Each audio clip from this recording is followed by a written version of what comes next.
r/UrbanLegends, the story of the Elbow Lady. This is an urban legend in my town.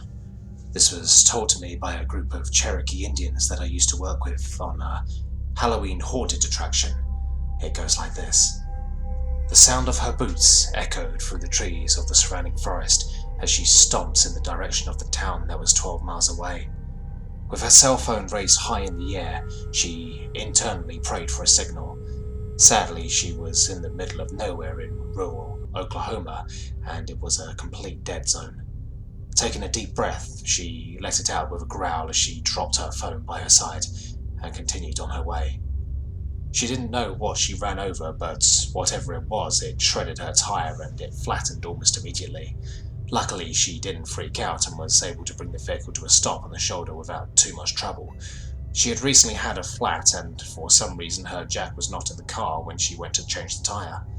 Her father, being the safety-conscientious dad, made sure she knew how to change the tire and her oil before she set out on her own. "You can't rely on others to do the hard stuff all the time, Tammy," he would say. She shook her head and cursed under her breath, knowing he'd be disappointed in her, but wishing he was there at the same time. Hurrying up the road, she sees a faint glimmer of headlights sneaking through the trees from around a corner. Spirits lifting, she quickens the pace as she prepares to flag the vehicle down as its rumbling engine comes ever nearer. As the truck roared around the corner, she stepped further into the road to flag them down. She jumped up and down, waving her illuminated phone around wildly in an attempt to get their attention. The truck barreled wildly towards her, and no matter what she did, it never seemed to slow. It happened so fast. 1 second she was flailing her arms, the next she knew she was flying. She watched as her phone skidded down the road in pieces before everything went black. She blinked with blurred vision, the distorted sounds of two men arguing in panicked voices and crunching gravel as whoever paced along the gravel shoulder. She winced as she tried to prop her face up off the rough pavement, but as she tried to move her arms, she found that they didn't respond. She was having trouble breathing, and the sound of her rattling breath scared her more. "Help me," she croaked. She immediately began screaming as the rush of pain flooded her when she tried to move. She clenched her teeth, seeing red. Why didn't they stop? Why did they do this to me? She sees a dark-skinned man's face come into her field of view.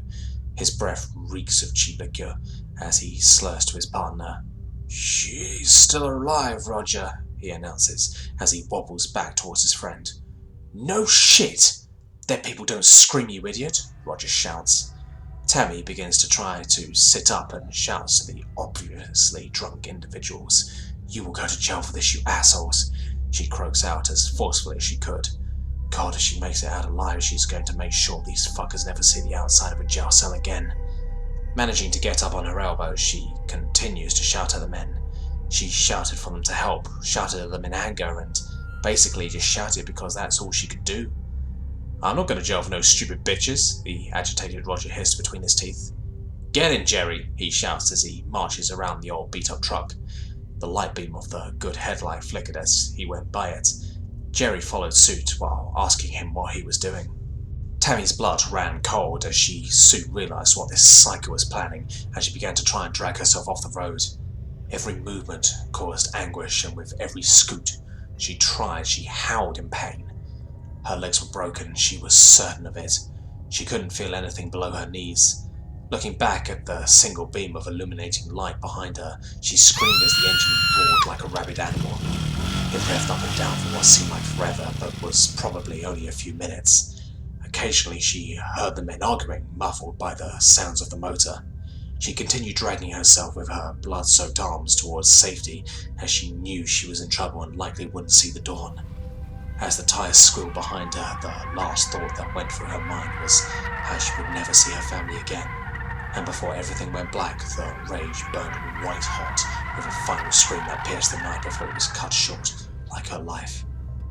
Roger sat in the driver's seat, staring at the struggling woman in the road with blind hatred. This stupid witch should not have been in the middle of the road at night if she didn't want this to happen. Jerry was yelling something in a drunken panic to his right, but it was all muffled.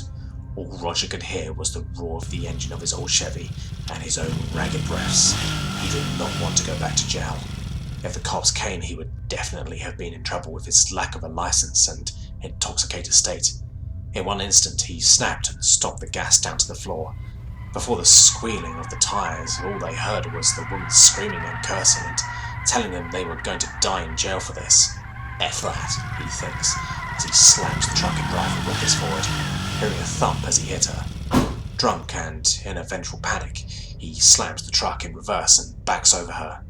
He then rhythmically runs over her back and forth until the only sound that was made was the snapping of bones and squishing of flesh.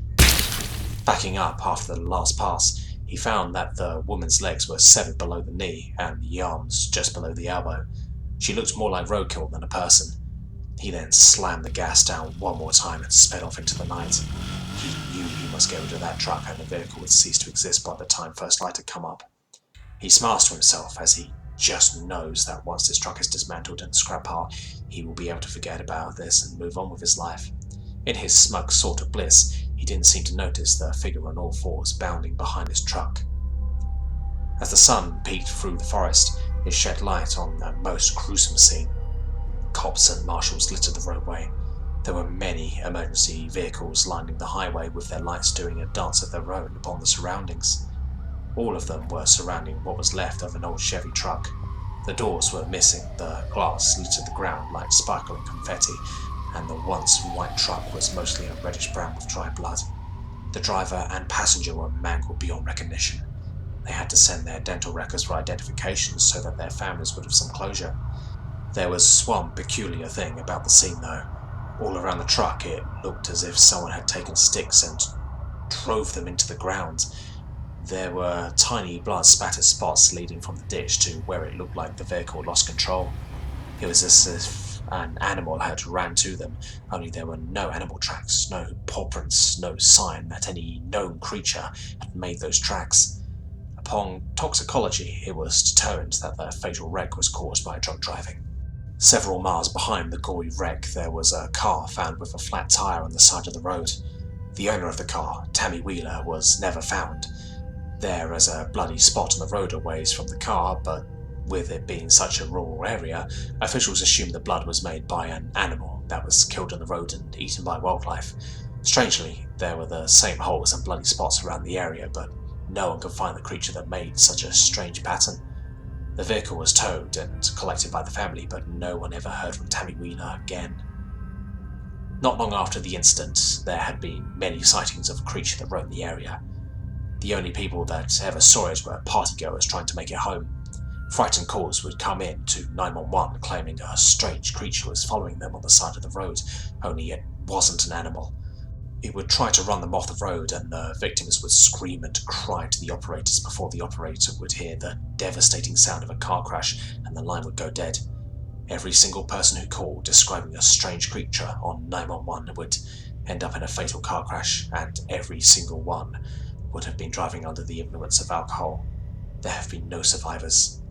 From the bits and pieces that emergency services could get from all the calls, the description of the creature was of a pale, black-eyed woman with a disfigured, bloody face and red, matted long hair running beside their vehicle like an animal on 4 bloody stumps. The department soon dubbed this creature as the Elbow Lady. The exposed bones of the creature's stumps it ran on seemed to catch the eye of the victims before they could fatally crash. Drunk driving in the area has dramatically declined. The story has gone around for generations. Do not drive drunk, or the Elbow Lady will get you, and no one makes it out alive.